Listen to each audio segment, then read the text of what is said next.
अस्सलाम वालेकुम grade 8, how are you? I hope you are fine. तो पिछले लेसन में वी डिस्कस्ड, हमने पढ़ा था Shimla conference and how it was a failure, के कैसे वो एक कंप्लीट फेलियर थी बिकॉज कायद आज़म एंड कांग्रेस, कायद आज़म की जो पार्टी है Pakistan Muslim League and Congress, both were not agreed on the same points. So today our topic is general elections 1946 1945 to 46. अच्छा, अब first this is also the question number 7 of your exercise. Why were elections of 1945 and 1946 held? How did results benefit Muslims? ये आपका question है. I have written all the answer for you. So like this you have to write in your notebooks. अच्छा, सबसे पहले we will start from as I told you again and again कि headings बनाया करें. तो सबसे पहले heading हम बनाएंगे estimate the position of political parties in the subcontinent. ठीक है, शिमला कॉन्फ्रेंस के फेलियर के बाद अब it was very necessary to for the British to find out that which party, कौन सी पार्टी है जो कि सब कॉन्टिनेंट पे अब रूल कर सकेगी आफ्टर देयर इंडिपेंडेंस या आफ्टर द ब्रिटिश, कौन सी पार्टी है. So Quaid Azam party was Muslim League and Indian party was Congress. तो इन दोनों party whether there were a lot of parties जो कि which also announce to contest in the elections, लेकिन मेन जो टू पार्टीज़ हैं they were Congress and Pakistan Muslim League.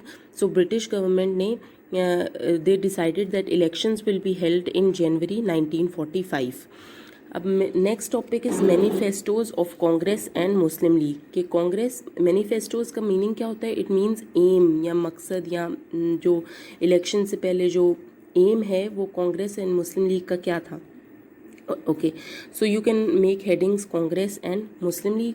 So Congress का एम था that they wanted to claim that they represented all the communities and sections living of people living in the subcontinent. यानी कि subcontinent में जो भी लोग हैं, Muslims, Indians, Congress is their party and they did not accepted any scheme of partition. ठीक है, उन्होंने कहा कि हम कोई भी पार्टीशन को एक्सेप्ट नहीं करेंगे.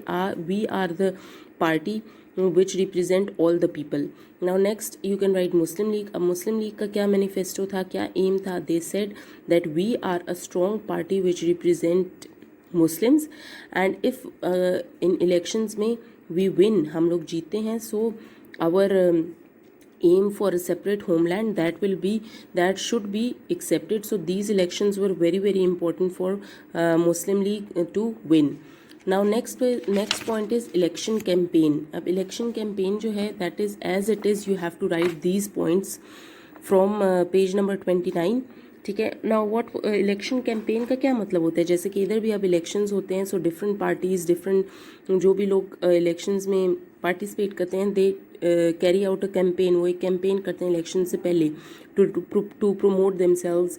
ठीक है, अब उसमें क्या है कि ऑल द पॉलिटिकल पार्टीज़, जिन पॉलिटिकल पार्टीज़ ने भी इलेक्शंस में participate, they were contesting, they launched huge election campaigns. उन्होंने बहुत ज़्यादा इलेक्शन कैंपेन्स, स्पेशली कांग्रेस जो है its leaders toward the length and breadth of India. यानी कि पूरे इंडिया में वो लोग इधर like they toward whole the India to they wanted themselves to win. Now point number 2 is Congress made elections alliances with other parties. ठीक है, अब उन्होंने डिफरेंट पार्टीज़ मेंशन की हैं. तो कांग्रेस ने जो है अपनी अलायंस बना ली थी इन दूसरी पार्टीज़ के साथ, specially these are Muslim parties, so that they can create obstacle for in the way of Muslim League के लिए वो एक प्रॉब्लम क्रिएट कर सकें. ठीक है, these 2 points are of Congress. Again आप इसको मेंशन कर सकते हो ऊपर हेडिंग दे के Congress and then you can write these 2 points. Now next point is of Muslim League. Now on the other hand elections were life and death issue for the Muslims. The leader of Muslim League toward the country wide.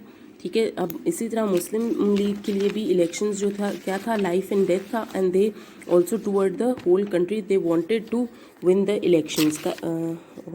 Quaid Azam in his public meetings challenged the Congress openly and bluntly that Muslim League will prove its demand for Pakistan true in elections and Muslims of the subcontinent will not be satisfied until they get Pakistan. तो जो मुस्लिम league है उनका नारा जो था वो slogan वो हर जगह एक ही था, बन के रहेगा पाकिस्तान, ले के रहेंगे पाकिस्तान, एंड पाकिस्तान का मतलब क्या, ला इलाहा इल्लल्लाह।